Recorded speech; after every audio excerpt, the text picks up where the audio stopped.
Julian Assange of WikiLeaks says that shadowy figures tied to Queen Elizabeth are rigging elections. WikiLeaks founder Julian Assange says shadowy figures connected to Her Majesty are using dirty tricks in order to rig elections. Cambridge Analytica's parent company, Strategic Communication Laboratories, or SCL Group, has deep ties to the British Conservative Party, the military establishment, the House of Lords, defense contractors, and the royal family. According to Julian Assange, this company has engaged in a number of dirty tricks in order to rig elections at home and abroad. Quote, "We finally have the most concrete evidence yet of shadowy actors using dirty tricks in order to rig elections. But these characters aren't operating from Moscow. Instead, they are British, Eton educated, and have close ties to Her Majesty." According to this report, Cambridge Analytica is a mere offshoot of Strategic Communication Laboratories, as stated before, an organization with its roots deeply embedded within the British political, military, and royal establishment. Indeed, as the Observer article which broke the scandal said, for all intents and purposes, SCL Cambridge Analytica are one and the same. Like Cambridge Analytica, SCL Group is behavioral science research and strategic communications company. In 2005, SCL went public with a glitzy exhibit at the DSEI conference, the UK's largest showcase for military technology. Its hard sell was a demonstration of how the UK government could use a sophisticated media campaign of mass deception to fool the British people into thinking an accident at a chemical plant had occurred and threatened central London. Board members include an array of Lords, Tory donors, ex-British Army officers, and defense contractors. This is the scandal that cuts to the heart of the British establishment. These organizations have boasted that it has conducted behavioral change programs in over 60 countries, and its clients have included the British Ministry of Defense and the U.S. State Department and NATO. A Freedom of Information request from August 2016 shows that the MOD has twice bought services from Strategic Communication Laboratories in recent years. In addition, the SCL also carries a secret clearance as a List X contractor for the MOD. A List X site is a commercial site on British soil that is approved to hold UK government information marked as confidential and above. Essentially, the SCL got the green light to hold British government secrets on its promises. Meanwhile, the U.S. State Department has a contract for $500,000 with SCL. According to an official, this was to provide research and analytical support in connection with our mission to counter terrorist propaganda and disinformation overseas. This was not the only work that SCL has been contracted for with the U.S. government, the sources added. In May of 2015, the SCL Defense, another subsidiary of the umbrella organization, received $1 million to support NATO operations in Eastern Europe targeting Russia. In conclusion, SCL's links to the Conservative Party in Britain continues through the company's chairman and venture capitalist Julian Wheatland. He also happens to be chairman of Offshore Conservative Association. The organization has also been funded by Jonathan Marland, who is the former Conservative Party treasurer, a trade envoy under David Cameron, and a close friend of Tory election strategist Linton Crosby. Property tycoon and Conservative Party donor Vincent Tengzingu was also the single largest SCL shareholder for a decade. Meanwhile, another director is Gavin McNichol, founder of counterterrorism Eden intelligence firm, who ran a G8+ meeting on financial intelligence cooperation at the behest of the British government. The aforementioned examples barely scrape the surface of just how deep the ties go between the UK defense establishment and Strategic Communication Laboratories. Indeed, it seems evident that the organization is a product of murky alliances formed between venture capitalists and former British military and intelligence officers. Unsurprisingly, they also happen to be closely tied to the higher echelons of the Conservative Party. International deception and meddling is the name of the game for SCL. We finally have the most concrete evidence yet of shadowy actors using dirty tricks in order to rig elections. But these characters aren't operating from Moscow intelligence bunkers. Instead, they are British, Eton educated, headquartered in the City of London, and have close ties to Her Majesty's government. A tensely worded new Foreign Intelligence Service report circulating in the Kremlin today states that within hours of elite Russian forces obliterating the CIA base in Syria behind a plot to assassinate President Trump, WikiLeaks leader Julian Assange posted to his Twitter account the long-awaited, quote, "martial attack," unquote, message signaling his acceptance of Trump's terms. And that has now left the entire world holding its breath in fear as to how the American shadow government or deep state will respond.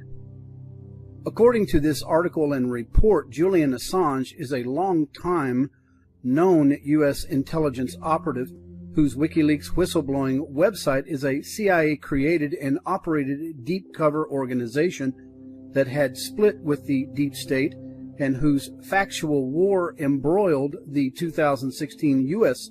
presidential election by their releasing tens of thousands of Hillary Clinton and Democratic Party emails, and who also, after Trump won, began releasing some of the CIA's most hidden secrets. In fearing that Julian Assange would begin posting further CIA secrets, this report details President Trump began planning to free him from his forced deep state confinement in London's Ecuadorian embassy, but with the plan eventually meeting failure when, on December 25th, the U.S. Office of Naval Intelligence posted to the U.S. Navy Twitter account the words Julian Assange, thus signaling they were preparing at all costs to keep Trump from freeing Assange.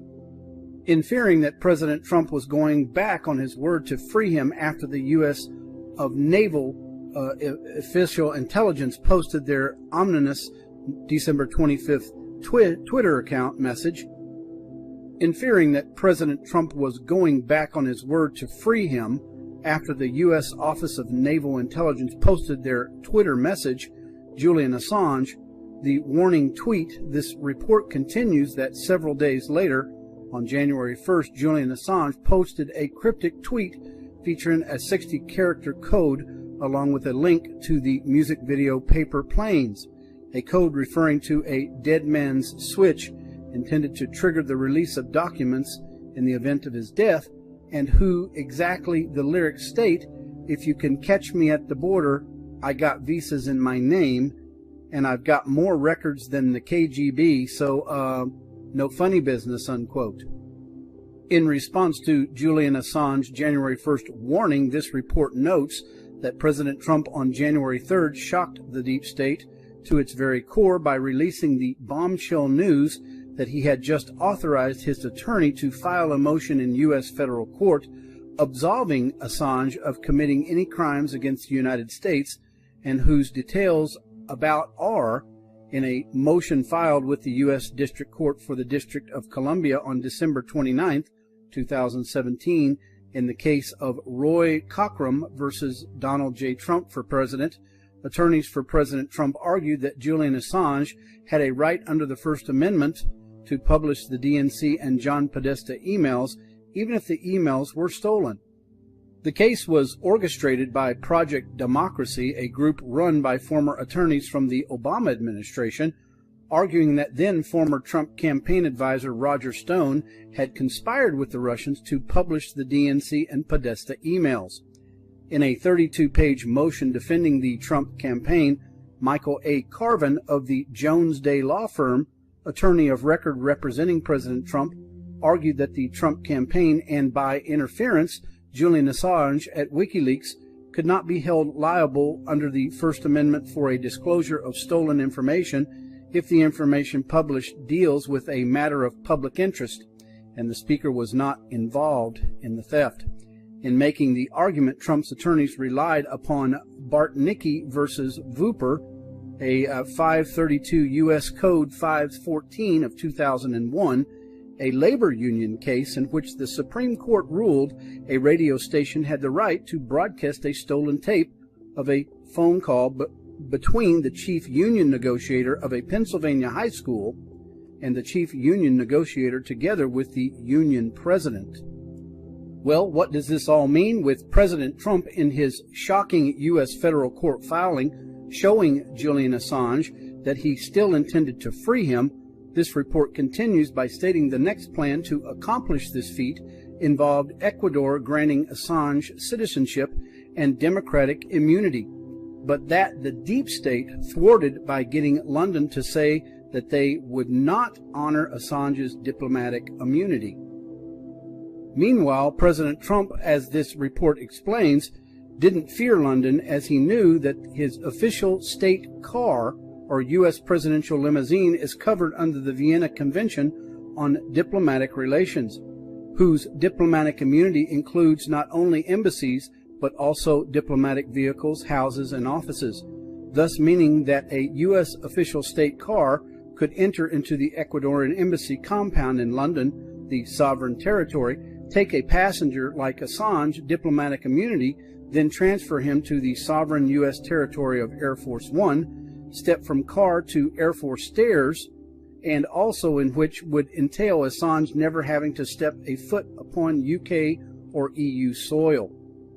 This high-level transfer of Julian Assange to the United States, this report further details, was due to take place during President Trump's visit to London next week, but that Trump had to abruptly cancel after Russia discovered the deep state was planning to assassinate him while he was there using bomb-laden combat UAVs, or unmanned aerial vehicles.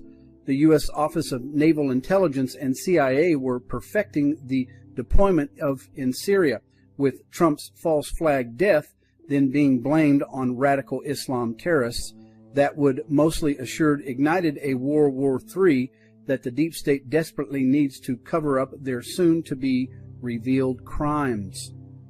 With President Putin knowing full well that the U.S. Office of Naval Intelligence and the CIA were planning, but who only publicly stated, "We know who you are," this report continues.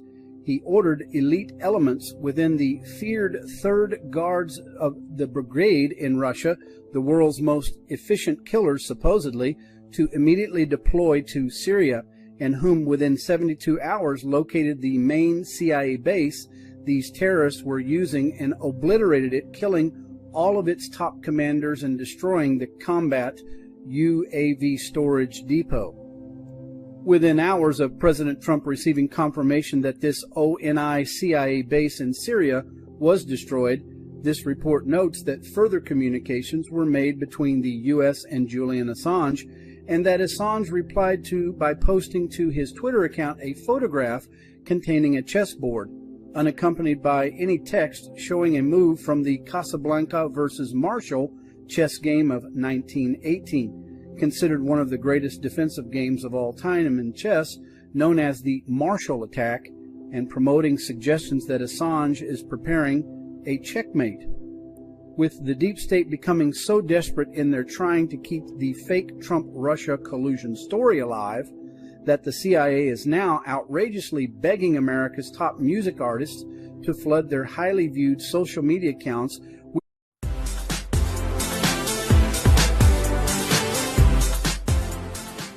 Meanwhile, billionaire hedge fund legend George Soros is dominating headlines for two things: where he's investing his money and new revelations about how the wealthy political donor has been hiding part of his fortune from U.S. regulators. According to the Panama Papers leak, Soros set up a web of offshore companies using the same foreign law firm implicated for aiding the world's rich and powerful and helping them avoid taxes and hide their wealth. For more on this story, we cross live now to Marina Portnaya, who's in Miami for us. Marina, just a quick reminder for our viewers that the Panama Papers is a trove of 11.5 million financial documents, which traces how the Panamanian law firm Mossack Fonseca helped politicians, celebrities, and criminals shield their money from taxes by setting off offshore accounts. How is billionaire George Soros being tied to this? Well, Anya, we should also mention the Panama Papers is being considered the largest data leak in history, and it takes a while to get through more than 11 million documents. Now, as first reported by FoxNews.com, Soros used the Panamanian law firm Mossack Fonseca to set up 3 offshore companies. Soros Holding Limited was incorporated in the British Virgin Islands, Soros Capital in Bermuda, and Soros Financial Inc. was set up in Panama. A spokesperson for Soros declined to answer whether the offshore companies pay U.S. taxes. Now, according to FoxNews.com, Soros Capital, one of the companies I just mentioned, set up an offshore company in the Cayman Islands for the purpose of investing private equity with the Carlyle Group, a group that reportedly specializes in buying and selling weapons, manufacturing, and intelligence gathering companies with governments and military contracts. Incorporating a business offshore, it's not exactly illegal, but President Obama has called for the tax loophole to be sealed shut, saying that everyone should pay their fair share. Now, George Soros, if our viewers don't know, has a reported net worth of $25 billion. Soros also happens to be one of the biggest contributors to Hillary Clinton's presidential campaign, donating, according to reports, between $8 and $13 million to her 2016 campaign. So whatever comes down on Soros in the coming days and weeks about this revelation may in fact get tied to one of the Democratic candidates for President of the United States. Interesting. Well, like you said, Marina, it takes a while to sift through 11.5 million documents, but the Panama Papers were first obtained by the International Consortium of Investigative Journalists last month. News outlets have been publishing stories about the leak ever since. So why are we only now hearing about the Soros connection? Very good question, Anya. Well, on May 9th, the ICIJ published a portion of the data breached from the Mossack Fonseca law firm as part of an offshore leaks database. There was a lot of criticism that they were hoarding all the documents and just revealing what they wanted to. So a lot of media that didn't previously have access to some of the documents were able to go through it. FoxNews.com uncovered Soros's name in the documents. Now, it's important to point out that Soros's Open Society Institute is a major ICIJ funder, granting a reported $1.5 million to the Journalist Network last year. According to FoxNews.com, the ICIJ leader said that he had not noticed Soros's companies in the offshore leaks database until FoxNews.com raised the matter. So it's interesting how they noticed a lot of heads of states and a lot of big figures and celebrities. I mean, their stories led to heads of state resigning, but yet Soros's name was uncovered not by this international group of journalists. It was uncovered by FoxNews.com, which eventually got access to the material much later. That's a key point, Marina, because I remember looking at the Panama Papers website and seeing one of the sponsors at the bottom of the page, Soros. The name is right there. So, like you said, interesting that they didn't pick it up themselves, but thank you for sharing it with us. Marina Portnaya in Miami. Joining me now for a reaction is Sean Duffy, a Republican congressman from Wisconsin. And with me here in the studio is Philippe Reines, an advisor to Hillary Clinton's 2016 campaign. Gentlemen, great to see both of you this Friday night. Hey, Laura. Let's start with you, Philippe. Look, this lawsuit, I read it. I read all 64 pages. I believe it's 64 pages. And it is goofy. I'm sorry. It's just a goofy law. I mean, are they going to serve like Vladimir Putin with papers? This, to me, looks like they're not getting what they want from the special counsel. The Russia collusion thing's going nowhere. So maybe something will happen with Cohen, but they have to desperately keep this thing going. They have to keep it, breathing more air on the fire until the midterms. Is this the real deal or what? Well, I'm not a lawyer, but I understand your point. And, I don't know Congressman Duffy. Bear with me while I make a point. He was elected in 2010. You always do a little research on the guests you're on. I was hoping he'd be here. I was fascinated. You pull this every time. You come out with a little tidbit on Wikipedia. I work for someone who liked to be prepared. I have the same. Okay, fine. he won decently his first, and you've won handily your last two. And with all due respect, I hope you lose in November because I'm a Democrat and I'd like to flip the House. But I want you to lose fair and square or win fair and square. I don't want anyone meddling. And I know no one likes to admit that, but the problem I think we're in now is that it is such a Hillary Clinton blames Russia thing that no one is talking about Russians or Chinese or North Koreans or whoever it may be screwing around with our election. And the point I'm trying to make about the court is that because it's a Republican Congress, there are no bills to protect the election. This is something the lawsuit can't be fired. Go ahead, Sean. Laura, this is outrageous. First of all, I mean, it's rich that the DNC is trying to file a lawsuit about Russia collusion. The very DNC that hired and funded a dossier with information that came from Russian informants. They're the ones that colluded with the Russians. Beyond that, I don't know why they didn't name Barack Obama, who didn't do anything in the election of 2016 to stop the Russian involvement in the election, or James Comey, who came out and did press releases on his investigation. But frankly, I think the DNC should have included Garmin and Google Maps because Hillary Clinton couldn't seem to find Wisconsin on the map and come and campaign. I mean, to come and make up these excuses about why Democrats lost, I think is pathetic. They had a bad message. They had a bad candidate. Donald Trump understood that he had to go out and win the electorate with a set of ideas that they bought into. That's why we won. And I agree with your point. I hope the Democrats keep talking about Russia. I hope they keep Nancy Pelosi in the leadership position because we're focusing on ideas that grow the economy, that make people's lives better and their families. And Democrats can't get beyond why they lost the last election and Russia, Russia, Russia. Gloria Borger was on CNN today. She's no great fan of the president's. And Philippe, maybe you'll respond to this. This is what she said about the lawsuit. Honestly, it's just a way to raise money. And that's what it is. That's what they're trying to do. They're trying to raise money off of it. But I think this is just one more way to get into the act here and continue what they've been doing all along. Okay. Well, look, I'd make 2 points. One is President Trump's own intelligence community says the Russians are going to meddle in 2018. So unless the congressman doesn't agree with that, I do think there has to be steps to protect.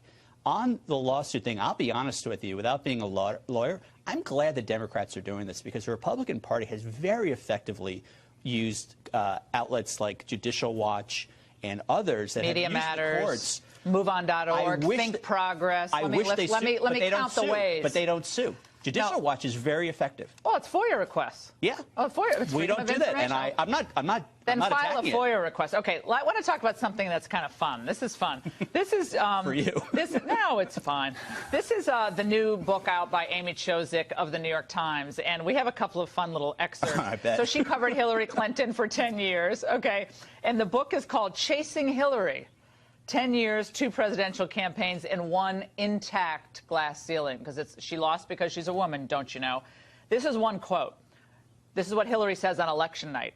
I knew it. I knew this would happen to me. Should I do it in her voice? I knew this would happen to me. They were never going to let me be president. Really? By the way, this was not fun. I hope the next part's fun. I think she was disappointed. I was in the room with her when things were going badly. Yeah, it's sad. And for like 5 seconds. I think that